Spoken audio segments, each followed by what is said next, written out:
تو آہستہ آہستہ نبی پاک صلی اللہ علیہ وسلم کی ولادت کا وقت قریب آتا چلا جا رہا ہے، لیکن اس سے پہلے ہمیں ایک اور واقعے کے بارے میں جاننا ہے جس کا نام واقعہ اصحاب فیل ہے۔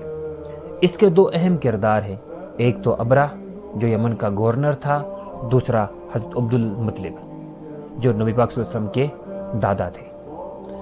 ابرہ کا سب سے بڑا مقصد یہ تھا کہ جو مسلمان مکہ خانہ کعبہ کا طواف کرنے جاتے ہیں نا، وہ طواف کرنا چھوڑ دیں اور جو گرجا گھر میں یمن میں بنا رہا ہوں اس کا طواف کریں۔ اس پر کسی غیرت مند مسلمان کو بہت زیادہ غصہ آیا تو اس نے اس گرجا گھر میں پیشاب کر دیا، اسے آگ لگا دی۔ اس پر ابرہ کو بہت زیادہ غصہ آیا تو اس نے ایک فوج تیار کی جس میں ہاتھی بھی شامل تھے اور نکل پڑا خانہ کعبہ کو مسمار کرنے کے لیے۔ راستے میں چھوٹے چھوٹے قبیلوں نے روکنے کی کوشش کی، لیکن انہیں ہراتا چلا گیا اور آگے بڑھتا چلا گیا۔ جب وہ مکہ کے قریب پہنچا تو اپنے آنے کا پتہ دیا اور اہل مکہ کے مال مویشی چر رہے تھے، اور ان مال مویشیوں میں حضرت عبد المطلب کے تقریباً 200 اونٹ تھے۔ تو ابرہ نے سارے مال مویشیوں کو کیا کر دیا؟ ضبط کر دیا، پکڑ لیا۔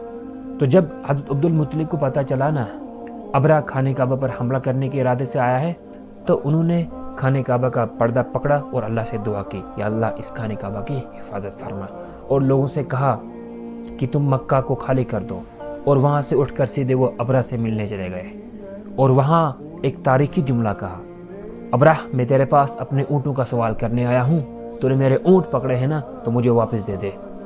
تو وہ حیران ہو گیا ابرہ کہ میں خانہ کعبہ کو مسمار کرنے کے لیے آیا ہوں اور یہ اپنے اونٹوں کا سوال کر رہا ہے۔ تو عبد المطلب نے ایک خوبصورت جواب دیا کہ میں اونٹوں کا مالک ہوں، اس لیے میں نے اونٹوں کا سوال کیا، خانہ کعبہ کا جو مالک ہے وہ اس کی خود حفاظت کرے گا۔ تو اس پر ابرہ کو بہت زیادہ غصہ آیا اور وہ نکل پڑا خانہ کعبہ کو مسمار کرنے کے لیے، لیکن اس کے ہاتھی آگے بڑھنے کے تیار نہ تھے۔ پھر ہوتا کیا ہے، اچانک آسمان سے پرندے ہی پرندے آ جاتے ہیں جنہیں ہم ابابیل کہتے ہیں، اور ان کے چونچ اور پنجوں میں پتھر تھے جو گولی کا کام کر رہے تھے، جس ہاتھی پر بھی وہ گرتے تو ان کو چیر ڈالتے۔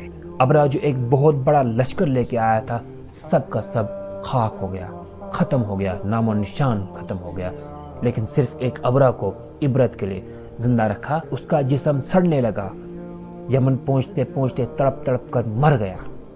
ہاں، اسی سال کو ہم عام الفیل بھی کہتے ہیں، یعنی ہاتھی والا سال، اور اسی سال جناب محمد صلی اللہ علیہ وسلم کی پیدائش بھی ہوتی ہے۔